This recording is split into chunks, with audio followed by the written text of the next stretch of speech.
Chapter 21. Presentiments are strange things, and so are sympathies, and so are signs, and the three combined make one mystery to which humanity has not yet found the key. I never laughed at presentiments in my life, because I have had strange ones of my own.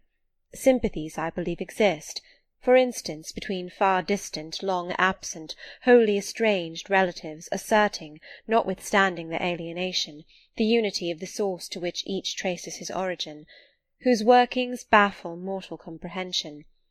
And signs, for aught we know, may be but the sympathies of nature with man. When I was a little girl, only 6 years old, I one night heard Bessie Leaven say to Martha Abbott that she had been dreaming about a little child, and that to dream of children was a sure sign of trouble, either to oneself or one's kin. The saying might have worn out of my memory, had not a circumstance immediately followed which served indelibly to fix it there. The next day Bessie was sent for home to the death-bed of her little sister. Of late I had often recalled this saying and this incident, for during the past week scarcely a night had gone over my couch that had not brought with it a dream of an infant, which I sometimes hushed in my arms, sometimes dandled on my knee, sometimes watched playing with daisies on a lawn, or again dabbling its hands in running water. It was a wailing child this night, and a laughing one the next. Now it nestled close to me, and now it ran from me. But whatever mood the apparition evinced, whatever aspect it wore, it failed not for 7 successive nights to meet me the moment I entered the land of slumber. I did not like this iteration of one idea, the strange recurrence of one image, and I grew nervous as bedtime approached and the hour of the vision drew near. It was from companionship with this baby phantom I had been roused on that moonlight night when I heard the cry, and it was on the afternoon of the day following I was summoned downstairs by a message that someone wanted me in Mrs. Fairfax's room. On repairing thither I found a man waiting for me, having the appearance of a gentleman's servant. He was dressed in deep mourning, and the hat he held in his hand was surrounded with a crape band. "I dare say you hardly remember me, miss," he said, rising as I entered, "but my name is Leaven. I lived coachman with Mrs. Reid when you were at Gateshead, 8 or 9 years since, and I live there still." "Oh, Robert, how do you do? I remember you very well. You used to give me a ride sometimes on Miss Georgiana's bay pony. And how is Bessie? You are married to Bessie?" "Yes, miss. My wife is very hearty, thank you. She brought me another little one about 2 months since. We have 3 now, and both mother and child are thriving." "And are the family well at the house, Robert?"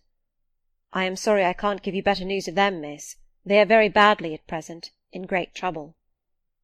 "I hope no one is dead," I said, glancing at his black dress. He too looked down at the crape round his hat, and replied, "Mr. John died yesterday was a week, at his chambers in London." "Mr. John?" "Yes." "And how does his mother bear it?" "Why, you see, Miss Eyre, it is not a common mishap. His life has been very wild. These last 3 years he gave himself up to strange ways, and his death was shocking." "I heard from Bessie he was not doing well." "Doing well? He could not do worse. He ruined his health and his estate amongst the worst men and the worst women. He got into debt and into jail. His mother helped him out twice, but as soon as he was free he returned to his old companions and habits. His head was not strong. The knaves he lived amongst fooled him beyond anything I ever heard. He came down to Gateshead about 3 weeks ago and wanted Mrs. to give up all to him. Mrs. refused. Her means have long been much reduced by his extravagance. So he went back again, and the next news was that he was dead. How he died, God knows. They say he killed himself." I was silent. The things were frightful. Robert Leaven resumed. "Mrs. had been out of health herself for some time. She had got very stout, but was not strong with it, and the loss of money and fear of poverty were quite breaking her down. The information about Mr. John's death and the manner of it came too suddenly. It brought on a stroke. She was 3 days without speaking, but last Tuesday she seemed rather better. She appeared as if she wanted to say something, and kept making signs to my wife and mumbling. It was only yesterday morning, however, that Bessie understood she was pronouncing your name, and at last she made out the words, 'Bring Jane. Fetch Jane Eyre. I want to speak to her.' Bessie is not sure whether she is in her right mind, or means anything by the words, but she told Miss Reid and Miss Georgiana, and advised them to send for you. The young ladies put it off at first, but the mother grew so restless and said "Jane, Jane," so many times, that at last they consented. I left Gateshead yesterday, and if you can get ready, miss, I should like to take you back with me early to-morrow morning. Yes, Robert, I shall be ready. It seems to me that I ought to go. I think so too, miss. Bessie said she was sure you would not refuse, but I suppose you will have to ask leave before you can get off. Yes, and I will do it now. And having directed him into the servants' hall, and recommended him to the care of John's wife and the attentions of John himself, I went in search of Mr. Rochester. He was not in any of the lower rooms. He was not in the yard, the stables, or the grounds. I asked Mrs. Fairfax if she had seen him. Yes, she believed he was playing billiards with Miss Ingram. To the billiard-room I hastened. The click of balls and the hum of voices resounded thence. Mr. Rochester, Miss Ingram, the two Misses Eshton, and their admirers, were all busied in the game. It required some courage to disturb so interesting a party. My errand, however, was one I could not defer, so I approached the master where he stood at Miss Ingram's side. She turned as I drew near, and looked at me haughtily. Her eyes seemed to demand, "What can the creeping creature want now?" And when I said in a low voice, "Mr. Rochester," she made a movement as if tempted to order me away. I remember her appearance at the moment. It was very graceful and very striking. She wore a morning robe of sky-blue crape. A gauzy azure scarf was twisted in her hair. She had been all animation with the game, and irritated pride did not lower the expression of her haughty lineaments. "Does that person want you?" she inquired of Mr. Rochester, and Mr. Rochester turned to see who the person was.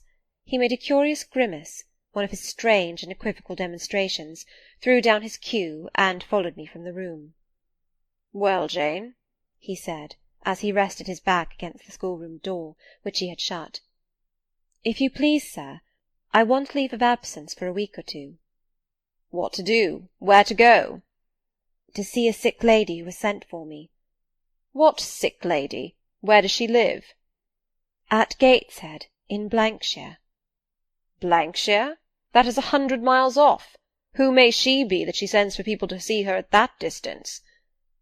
"Her name is Reid, sir, Mrs. Reid." "Reid of Gateshead? There was a Reid of Gateshead, a magistrate." "It is his widow, sir." "And what have you to do with her? How do you know her?" "Mr. Reid was my uncle, my mother's brother." "The deuce he was! You never told me that before. You always said you had no relations." "None that would own me, sir. Mr. Reid is dead, and his wife cast me off." "Why?" "Because I was poor and burdensome, and she disliked me." "But Reid left children. You must have cousins. The George Lynn was talking of a Reid of Gateshead yesterday, who, he said, was one of the veriest rascals on town, and Ingram was mentioning a Georgiana Reid of the same place, who was much admired for her beauty a season or two ago in London." "John Reid is dead too, sir. He ruined himself and half-ruined his family, and is supposed to have committed suicide. The news so shocked his mother that it brought on an apoplectic attack."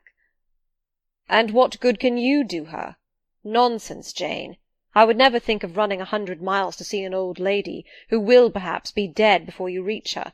Besides, you say she cast you off." "Yes, sir, but that is long ago, and when her circumstances were very different. I could not be easy to neglect her wishes now." "How long will you stay?" "As short a time as possible, sir." "Promise me only to stay a week." "I had better not pass my word. I might be obliged to break it." "At all events, you will come back. You will not be induced under any pretext to take up a permanent residence with her." "Oh, no. I shall certainly return if all be well." "And who goes with you? You don't travel 100 miles alone." "No, sir. She has sent her coachman." "A person to be trusted?" "Yes, sir. He has lived 10 years in the family." Mr. Rochester meditated. "When do you wish to go?" "Early to-morrow morning, sir." "Well, you must have some money. You can't travel without money, and I dare say you have not much. I have given you no salary yet. How much have you in the world, Jane?" he asked, smiling. I drew out my purse. A meagre thing it was. 5 shillings, sir." He took the purse, poured the hoard into his palm, and chuckled over it as if its scantiness amused him. Soon he produced his pocket-book. "Here," said he, offering me a note.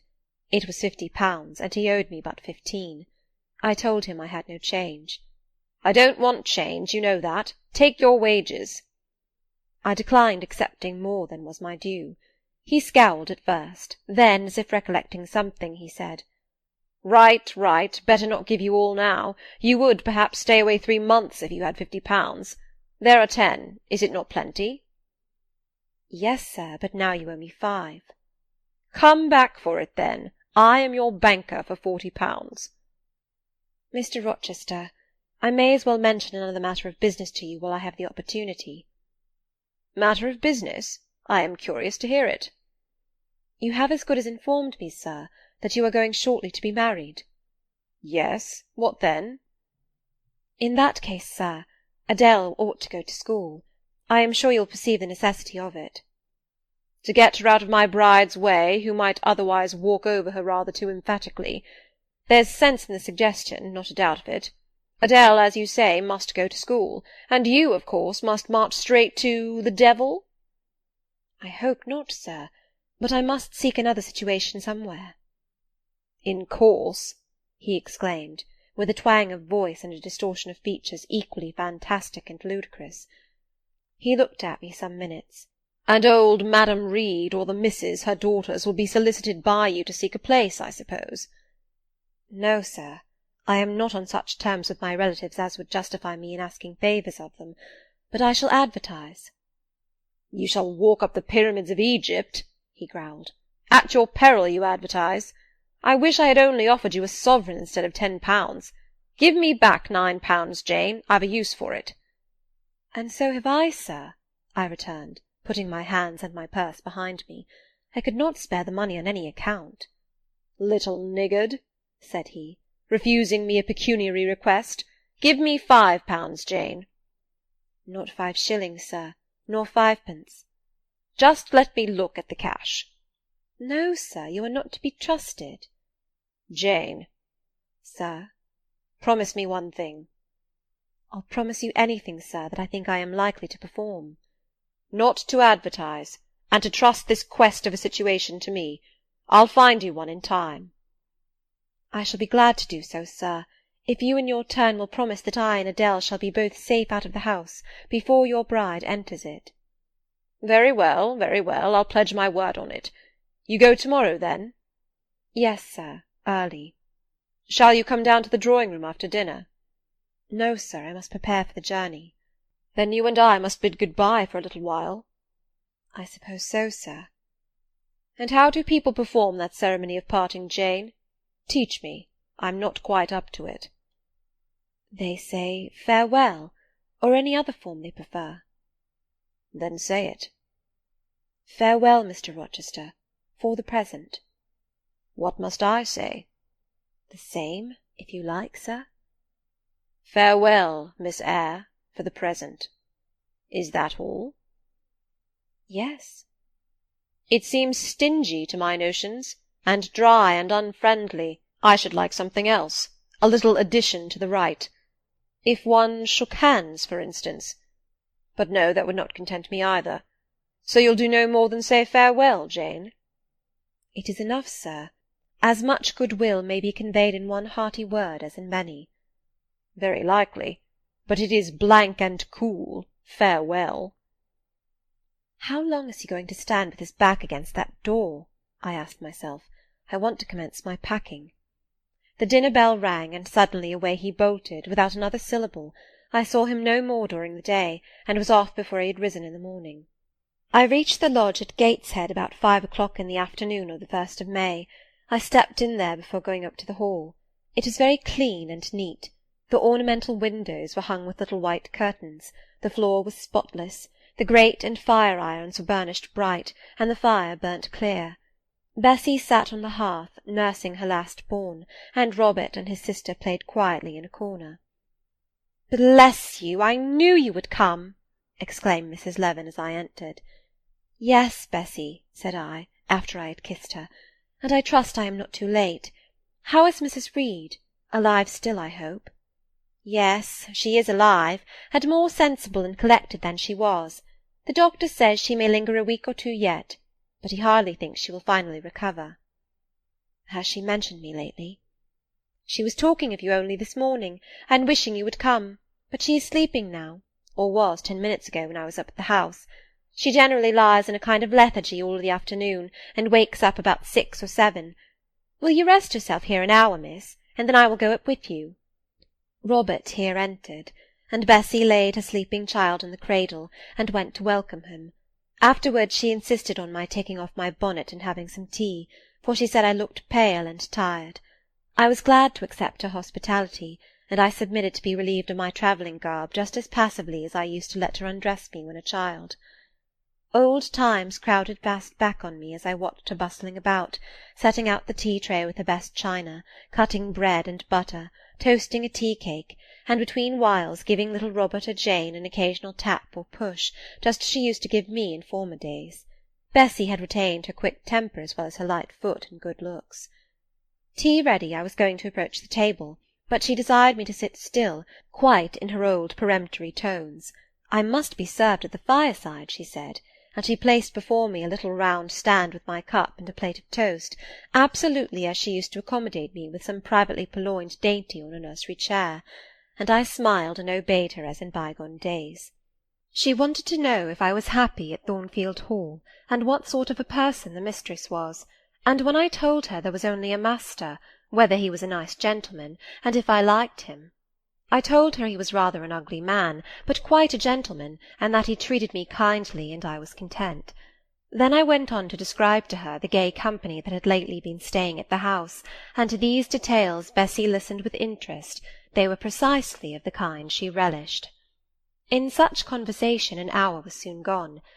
Bessy restored to me my bonnet, etc., and accompanied by her I quitted the lodge for the hall.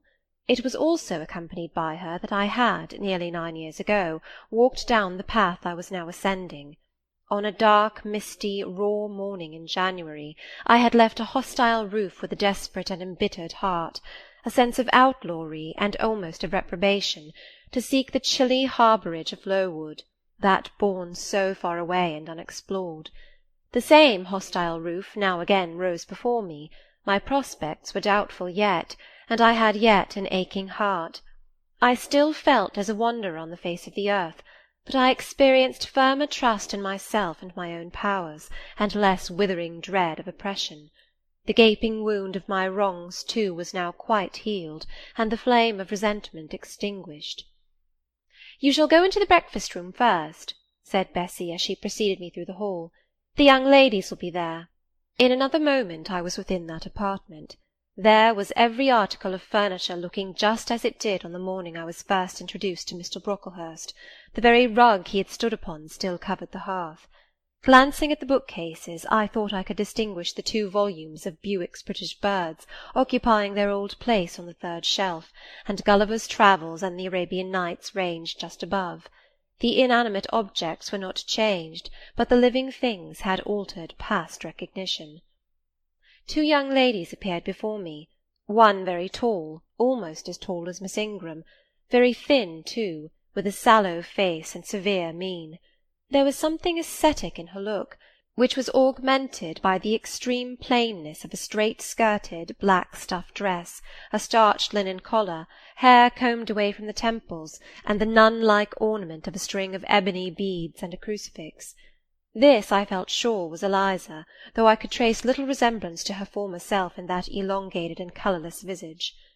The other was as certainly Georgiana, but not the Georgiana I remembered, the slim and fairy-like girl of 11. This was a full-blown, very plump damsel, fair as waxwork, with handsome and regular features, languishing blue eyes, and ringleted yellow hair. The hue of her dress was black too, but its fashion was so different from her sister's, so much more flowing and becoming, it looked as stylish as the others looked puritanical. In each of the sisters there was one trait of the mother, and only one. The thin and pallid elder daughter had her parents' cairngorm eye. The blooming and luxuriant younger girl had her contour of jaw and chin, perhaps a little softened, but still imparting an indescribable hardness to the countenance otherwise so voluptuous and buxom. Both ladies, as I advanced, rose to welcome me, and both addressed me by the name of Miss Eyre.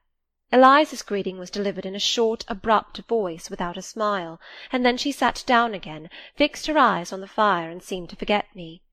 Georgiana added to her "How do you do?"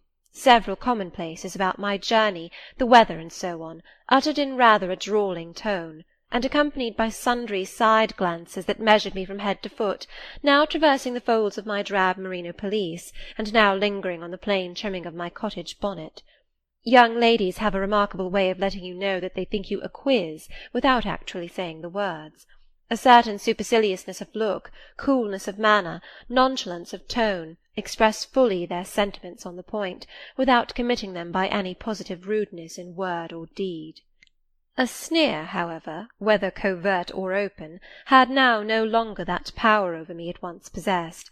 As I sat between my cousins, I was surprised to find how easy I felt under the total neglect of the one and the semi-sarcastic attentions of the other. Eliza did not mortify, nor Georgiana ruffle me. The fact was, I had other things to think about. Within the last few months feelings had been stirred in me so much more potent than any they could raise, pains and pleasures so much more acute and exquisite had been excited than any it was in their power to inflict or bestow, that their airs gave me no concern either for good or bad. "How is Mrs. Reid?" I asked soon, looking calmly at Georgiana, who thought fit to bridle at the direct address, as if it were an unexpected liberty. "Mrs. Reid? Ah, mamma, you mean. She is extremely poorly. I doubt if you can see her to-night." "If," said I, "you would just step upstairs and tell her I am come, I should be much obliged to you." Georgiana almost started, and she opened her blue eyes wild and wide. "I know she had a particular wish to see me," I added, "and I would not defer attending to her desire longer than is absolutely necessary." "Mamma dislikes being disturbed in an evening," remarked Eliza. I soon rose, quietly took off my bonnet and gloves, uninvited, and said I would just step out to Bessy, who was, I dared say, in the kitchen, and ask her to ascertain whether Mrs. Reid was disposed to receive me or not to-night. I went, and having found Bessy and dispatched her on my errand, I proceeded to take further measures. It had heretofore been my habit always to shrink from arrogance. Received as I had been to-day, I should, a year ago, have resolved to quit Gateshead the very next morning. Now it was disclosed to me all at once that that would be a foolish plan.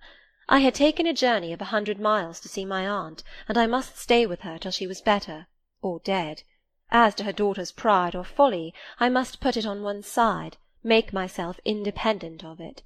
So I addressed the housekeeper, asked her to show me a room, told her I should probably be a visitor here for a week or two, had my trunk conveyed to my chamber, and followed it thither myself. I met Bessy on the landing. "Missus is awake," said she. "I have told her you are here.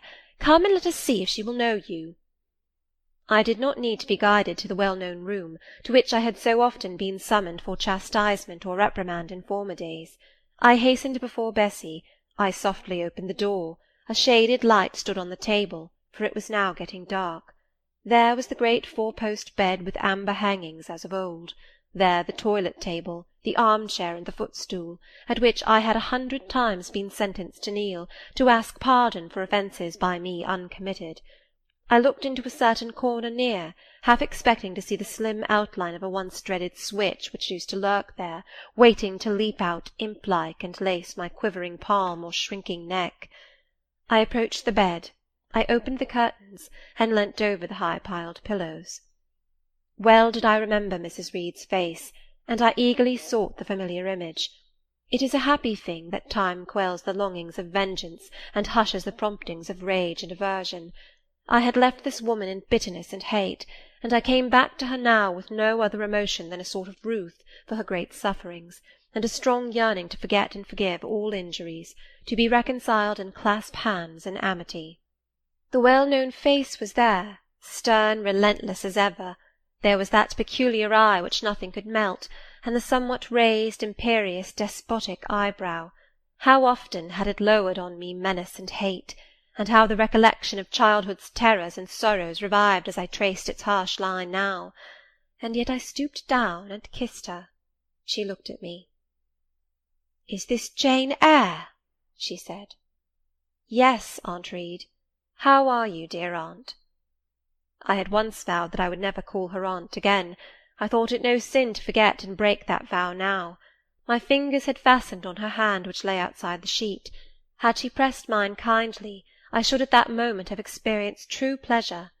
But unimpressionable natures are not so soon softened, nor are natural antipathies so readily eradicated.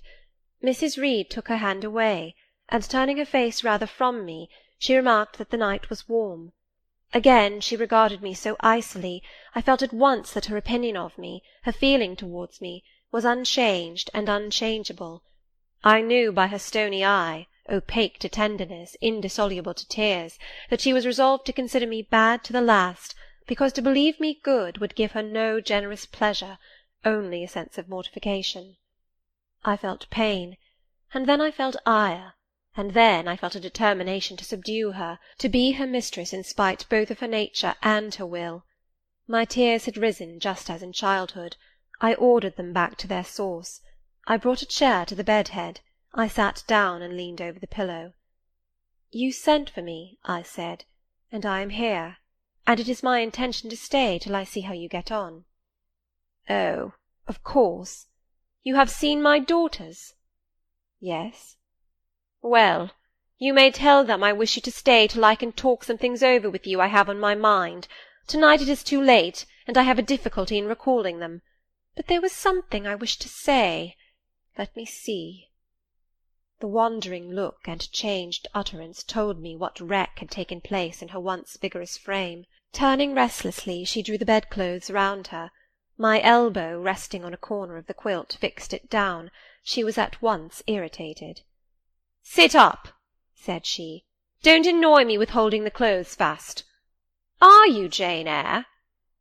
"I am Jane Eyre." "I have had more trouble with that child than any one would believe. Such a burden to be left on my hands, and so much annoyance has she caused me daily and hourly with her incomprehensible disposition, and her sudden starts of temper, and her continual unnatural watchings of one's movements. I declare she talked to me once like something mad, or like a fiend. No child ever spoke or looked as she did. I was glad to get her away from the house. What did they do with her at Lowood? The fever broke out there, and many of the pupils died. She, however, did not die, but I said she did. I wish she had died." "A strange wish, Mrs. Reid. Why do you hate her so?" "I had a dislike to her mother always, for she was my husband's only sister, and a great favourite with him. He opposed the family's disowning her when she made her low marriage, and when news came of her death he wept like a simpleton. He would send for the baby, though I entreated him rather to put it out to nurse and pay for its maintenance. I hated it the first time I set my eyes on it, a sickly, whining, pining thing. It would wail in its cradle all night long, not screaming heartily like any other child, but whimpering and moaning. Reid pitied it, and he used to nurse it and notice it as if it had been his own, more indeed than he ever noticed his own at that age. He would try to make my children friendly to the little beggar. The darlings could not bear it, and he was angry with them when they showed their dislike. In his last illness he had it brought continually to his bedside, and but an hour before he died he bound me by vow to keep the creature. I would as soon have been charged with a pauper brat out of a workhouse, but he was weak, naturally weak. John does not at all resemble his father, and I am glad of it. John is like me, and like my brothers. He is quite a Gibson. Oh, I wish he would cease tormenting me with letters for money. I have no more money to give him. We are getting poor. I must send away half my servants, and shut up part of the house, or let it off. I can never submit to do that. Yet how are we to get on? 2/3 of my income goes in paying the interest of mortgages. John gambles dreadfully, and always loses, poor boy.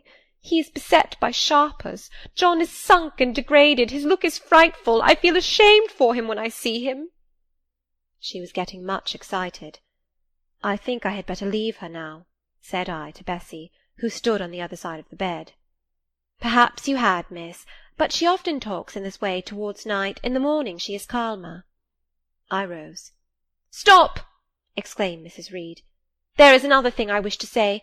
He threatens me. He continually threatens me with his own death, or mine, and I dream sometimes that I see him laid out with a great wound in his throat, or with a swollen and blackened face.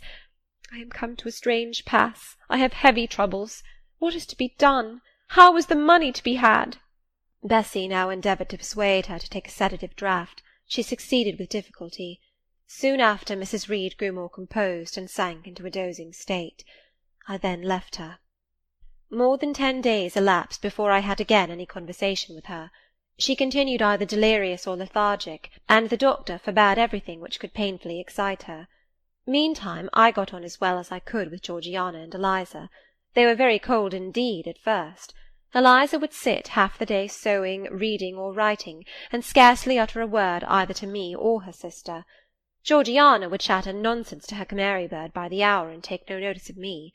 But I was determined not to seem at a loss for occupation or amusement. I had brought my drawing materials with me, and they served me for both.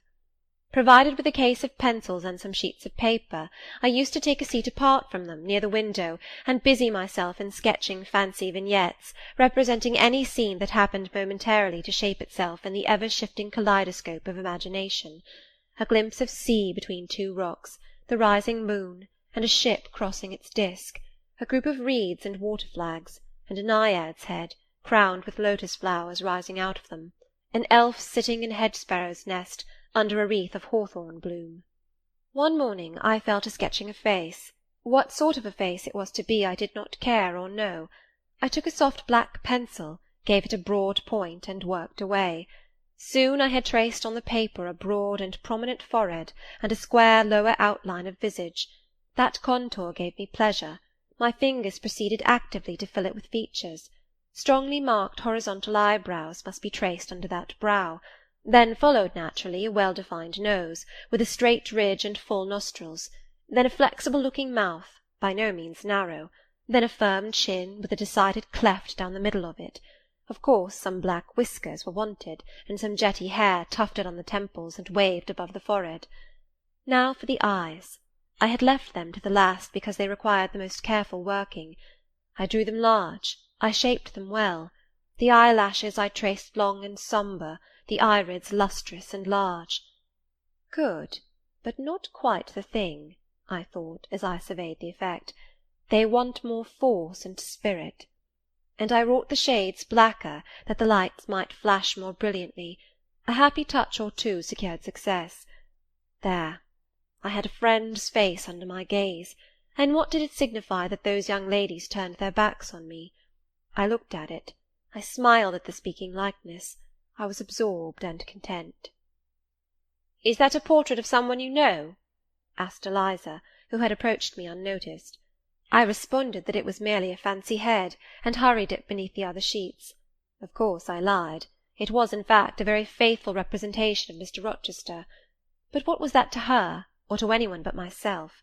Georgiana also advanced to look. The other drawings pleased her much, but she called that "an ugly man." They both seemed surprised at my skill.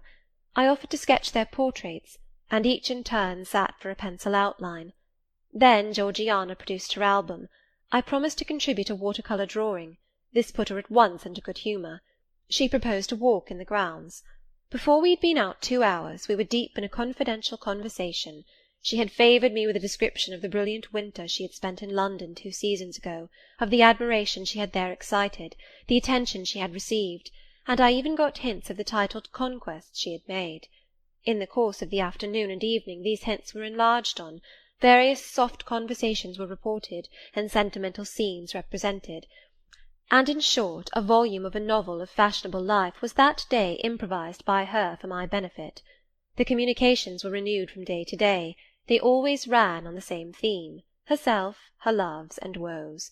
It was strange she never once adverted either to her mother's illness or her brother's death, or the present gloomy state of the family prospects. Her mind seemed wholly taken up with reminiscences of past gaiety, and aspirations after dissipations to come. She passed about 5 minutes each day in her mother's sick-room, and no more. Eliza still spoke little. She had evidently no time to talk. I never saw a busier person than she seemed to be, yet it was difficult to say what she did, or rather to discover any result of her diligence. She had an alarm to call her up early. I know not how she occupied herself before breakfast, but after that meal she divided her time into regular portions, and each hour had its allotted task. 3 times a day she studied a little book, which I found on inspection was a common prayer-book. I asked her once what was the great attraction of that volume, and she said, "The rubric." 3 hours a day she gave to stitching with gold thread the border of a square crimson cloth, almost large enough for a carpet. In answer to my inquiries after the use of this article, she informed me it was a covering for the altar of a new church lately erected near Gateshead. 2 hours she devoted to her diary, 2 to working by herself in the kitchen garden, and 1 to the regulation of her accounts. She seemed to want no company, no conversation. I believe she was happy in her way. This routine sufficed for her, and nothing annoyed her so much as the occurrence of any incident which forced her to vary its clockwork regularity. She told me one evening, when more disposed to be communicative than usual, that John's conduct and the threatened ruin of the family had been a source of profound affliction to her, but she had now, she said, settled her mind and formed her resolution. Her own fortune she had taken care to secure, and when her mother died, and it was wholly improbable, she tranquilly remarked, that she should either recover or linger long, she would execute a long-cherished project, seek a retirement where punctual habits would be permanently secured from disturbance, and place safe barriers between herself and a frivolous world. I asked if Georgiana would accompany her. Of course not. Georgiana and she had nothing in common. They never had had. She would not be burdened with her society for any consideration. Georgiana should take her own course, and she, Eliza, would take hers. Georgiana, when not unburdening her heart to me, spent most of her time in lying on the sofa, fretting about the dulness of the house, and wishing over and over again that her aunt Gibson would send her an invitation up to town. "It would be so much better," she said, "if she could only get out of the way for a month or 2, till all was over." I did not ask what she meant by all being over, but I suppose she referred to the expected decease of her mother, and the gloomy sequel of funeral rites. Eliza generally took no more notice of her sister's indolence and complaints than if no such murmuring, lounging object had been before her. One day, however, as she put away her account-book and unfolded her embroidery, she suddenly took her up thus: "Georgiana, a more vain and absurd animal than you was certainly never allowed to cumber the earth. You had no right to be born, for you make no use of life. Instead of living for, in, and with yourself, as a reasonable being ought, you seek only to fasten your feebleness on to some other person's strength. If no one can be found willing to burden her or himself with such a fat, weak, puffy, useless thing, you cry out that you are ill-treated, neglected, miserable. Then, too, existence for you must be a scene of continual change and excitement, or else the world is a dungeon. You must be admired, you must be courted, you must be flattered, you must have music, dancing, and society, or you languish, you die away. Have you no sense to devise a system which will make you independent of all efforts, and all wills but your own? Take one day, share it into sections, to each section apportion its task, leave no stray unemployed quarters of an hour, 10 minutes, 5 minutes, include all, do each piece of business in its turn with method, with rigid regularity. The day will close almost before you are aware it has begun, and you are indebted to no one for helping you to get rid of one vacant moment. You have had to seek no one's company, conversation, sympathy, forbearance. You have lived, in short, as an independent being ought to do. Take this advice, the first and last I shall offer you. Then you will not want me or anyone else, happen what may. Neglect it, go on as heretofore, craving, whining, and idling, and suffer the results of your idiocy, however bad and insuperable they may be. I tell you this plainly, and listen, for though I shall no more repeat what I am about to say, I shall steadily act on it. After my mother's death, I wash my hands of you. From the day her coffin is carried to the vault in Gateshead Church, you and I will be as separate as if we had never known each other. You need not think that because we chance to be born of the same parents I shall suffer you to fasten me down by even the feeblest claim. I can tell you this, if the whole human race, ourselves excepted, were swept away, and we two stood alone on the earth, I would leave you in the old world and betake myself to the new." She closed her lips. "You might have spared yourself the trouble of delivering that tirade," answered Georgiana. "Everybody knows you are the most selfish, heartless creature in existence, and I know your spiteful hatred towards me. I have had a specimen of it before in the trick you played me about Lord Edwin Vere. You could not bear me to be raised above you, to have a title, to be received into circles where you dare not show your face, and so you acted the spy and informer, and ruined my prospects for ever." Georgiana took out her handkerchief, and blew her nose for an hour afterwards. Eliza sat cold, impassible, and assiduously industrious. True, generous feeling is made small account of by some, but here were two natures rendered, the one intolerably acrid, the other despicably savourless for the want of it. Feeling without judgment is a washy draught indeed, but judgment untempered by feeling is too bitter and husky a morsel for human deglution. It was a wet and windy afternoon. Georgiana had fallen asleep on the sofa over the perusal of a novel. Eliza was gone to attend a Saint's Day service at the new church, for in matters of religion she was a rigid formalist. No weather ever prevented the punctual discharge of what she considered her devotional duties.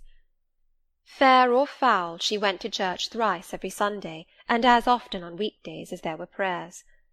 I bethought myself to go upstairs and see how the dying woman sped, who lay there almost unheeded. The very servants paid her but a remittent attention. The hired nurse, being little looked after, would slip out of the room whenever she could. Bessie was faithful, but she had her own family to mind, and could only occasionally come to the hall. I found the sick-room unwatched, as I had expected. No nurse was there. The patient lay still, and seemingly lethargic, her livid face sunk in the pillows. The fire was dying in the grate. I renewed the fuel, rearranged the bedclothes, gazed awhile on her who could not now gaze on me, and then I moved away to the window. The rain beat strongly against the panes, the wind blew tempestuously. One lies there, I thought, who will soon be beyond the war of earthly elements. Whither will that spirit, now struggling to quit its material tenement, flit when at length released? In pondering the great mystery, I thought of Helen Burns, recalled her dying words, her faith, her doctrine of the equality of disembodied souls. I was still listening in thought to her well-remembered tones, still picturing her pale and spiritual aspect, her wasted face and her sublime gaze, as she lay on her placid death-bed, and whispered her longing to be restored to her divine Father's bosom, when a feeble voice murmured from the couch behind, "Who is that?" I knew Mrs. Reid had not spoken for days. Was she reviving? I went up to her. "It is I, Aunt Reid." "Who? I?" was her answer. "Who are you?" looking at me with surprise and a sort of alarm, but still not wildly. "You are quite a stranger to me. Where is Bessie?" "She is at the lodge, aunt." "Aunt," she repeated. "Who calls me aunt? You are not one of the Gibsons, and yet I know you. That face, and the eyes and forehead are quite familiar to me. You are like—why, you are like Jane Eyre." I said nothing. I was afraid of occasioning some shock by declaring my identity. "Yet," said she, "I am afraid it is a mistake. My thoughts deceive me. I wished to see Jane Eyre, and I fancy a likeness where none exists. Besides, in 8 years she must be so changed." I now gently assured her that I was the person she supposed and desired me to be, and seeing that I was understood, and that her senses were quite collected, I explained how Bessie had sent her husband to fetch me from Thornfield. "I am very ill, I know," she said ere long. "I was trying to turn myself a few minutes since, and find I cannot move a limb. It is as well I should ease my mind before I die. What we think little of in health burdens us at such an hour as the present is to me. Is the nurse here, or is there no one in the room but you?" I assured her we were alone. "Well, I have twice done you a wrong which I regret now. One was in breaking the promise which I gave my husband to bring you up as my own child. The other—" She stopped. "After all, it is of no great importance, perhaps," she murmured to herself. "And then I make it better, and to humble myself so to her is painful." She made an effort to alter her position, but failed. Her face changed. She seemed to experience some inward sensation, the precursor, perhaps, of the last pang. "Well, I must get it over. Eternity is before me. I had better tell her. Go to my dressing-case, open it, and take out a letter you will see there." I obeyed her directions. "Read the letter," she said. It was short, and thus conceived. "Madam, will you have the goodness to send me the address of my niece Jane Eyre, and to tell me how she is? It is my intention to write shortly, and desire her to come to me at Madeira. Providence has blessed my endeavours to secure a competency, and as I am unmarried and childless, I wish to adopt her during my life, and bequeath her at my death whatever I may have to leave. I am, madam, etc., etc., John Eyre, Madeira." It was dated 3 years back. "Why did I never hear of this?" I asked. because I disliked you too fixedly and thoroughly ever to lend a hand in lifting you to prosperity. I could not forget your conduct to me, Jane, the fury with which you once turned on me, the tone in which you declared you abhorred me, the worst of anybody in the world, the unchildlike look and voice with which you affirmed that the very thought of me made you sick, and asserted that I had treated you with miserable cruelty. I could not forget my own sensations when you thus started up and poured out the venom of your mind. I felt fear as if an animal that I had struck or pushed had looked up at me with human eyes and cursed me in a man's voice. Bring me some water. Oh, make haste. Dear Mrs. Reid, said I, as I offered her the draught she required, think no more of all this. Let it pass away from your mind. Forgive me for my passionate language. I was a child then. 8, 9 years have passed since that day. She heeded nothing of what I said, but when she had tasted the water and drawn breath, she went on thus. I tell you I could not forget it, and I took my revenge. For you to be adopted by your uncle and placed in an estate of ease and comfort was what I could not endure. I wrote to him. I said I was sorry for his disappointment, but Jane Eyre was dead. She had died of typhus fever at Lowood. Now act as you please. Write and contradict my assertion. Expose my falsehood as soon as you like. You were born, I think, to be my torment. My last hour is racked by the recollection of a deed which, but for you, I should never have been tempted to commit. If you could be persuaded to think no more of it, aunt, and to regard me with kindness and forgiveness— You have a very bad disposition, said she, and one to this day I feel it impossible to understand. How for 9 years you could be patient and quiescent under any treatment, and in the 10th break out all fire and violence, I can never comprehend. My disposition is not so bad as you think. I am passionate, but not vindictive. Many a time as a little child I should have been glad to love you if you would have let me, and I long earnestly to be reconciled to you now. Kiss me, aunt. I approached my cheek to her lips. She would not touch it. She said I oppressed her by leaning over the bed, and again demanded water. As I laid her down, for I raised her and supported her on my arm while she drank, I covered her ice-cold and clammy hand with mine. The feeble fingers shrank from my touch, the glazing eyes shunned my gaze. "Love me, then, or hate me, as you will," I said at last. "You have my full and free forgiveness. Ask now for God's, and be at peace." Poor suffering woman! It was too late for her to make now the effort to change her habitual frame of mind. Living, she had ever hated me; dying, she must hate me still. The nurse now entered, and Bessy followed. I yet lingered half an hour longer, hoping to see some sign of amity, but she gave none. She was fast relapsing into stupor, nor did her mind again rally. At 12 o'clock that night she died. I was not present to close her eyes, nor were either of her daughters. They came to tell us the next morning that all was over. She was by that time laid out. Eliza and I went to look at her. Georgiana, who had burst into loud weeping, said she dared not go. There was stretched Sarah Reed's once robust and active frame, rigid and still. Her eye of flint was covered with its cold lid. Her brow and strong traits wore yet the impress of her inexorable soul. A strange and solemn object was that corpse to me. I gazed on it with gloom and pain. Nothing soft, nothing sweet, nothing pitying or hopeful or subduing did it inspire, only a grating anguish for her woes, not my loss, and a sombre, tearless dismay at the fearfulness of death in such a form. Eliza surveyed her parent calmly. After a silence of some minutes she observed, "With her constitution she should have lived to a good old age. Her life was shortened by trouble." And then a spasm constricted her mouth for an instant. As it passed away she turned and left the room, and so did I. Neither of us